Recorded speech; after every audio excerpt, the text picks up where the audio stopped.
ബഹുമാനരായ അധ്യക്ഷരെ, പ്രിയപ്പെട്ട കൂട്ടുകാരെ, മനുഷ്യരെ ഉന്നതരാക്കുന്ന ഏറ്റവും വലിയ കാര്യമാണ് അറിവ്. അറിവുള്ളവർ സമൂഹത്തിൽ എന്നെന്നും ആദരിക്കപ്പെടുകയും ബഹുമാനിക്കപ്പെടുകയും ചെയ്യും.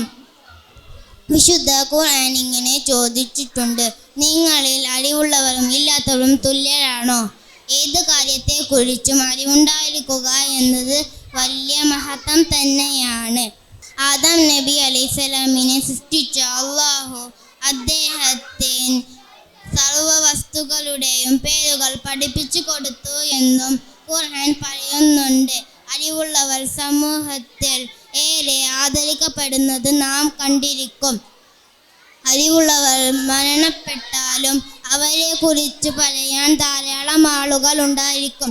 അറിവില്ലാത്തവൻ മരണപ്പെടുന്നതോടെ അവനെ ആളുകൾ മറന്നു പോകും. എന്തെങ്കിലും എങ്ങനെയെങ്കിലും പഠിച്ചതുകൊണ്ട് അറിവുണ്ടായിരിക്കണമെന്നില്ല. അതിന് ചില മര്യാദകളൊക്കെ പാലിക്കാനുണ്ട്. കാര്യഗൗരവത്തോടെ പഠിക്കുക, അതിനനുസരിച്ചിട്ടുള്ള കാര്യങ്ങളെ ബഹുമാനിക്കുക, പഠിച്ചതനുസരിച്ച് പ്രവർത്തിക്കുക എന്നിവയെല്ലാം മുഖ്യമാണ്. അത്തരത്തിലുള്ള അറിവിനെ സ്ഥാനം ലഭിക്കൂ. ഞാൻ ഒരു കാര്യം ഉണർത്തി വെക്കുകയാണ്.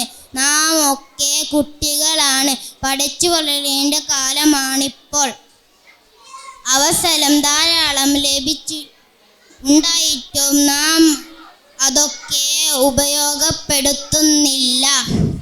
നാം അറിവിൻ്റെ മഹത്വം ഉൾക്കൊള്ളണമെന്നും നല്ല അറിവുള്ളവരായി തീരണമെന്നും അഭ്യർത്ഥിച്ച് എൻ്റെ പ്രസംഗം നിർത്തുകയാണ്. അസ്സലാമു അലൈക്കും.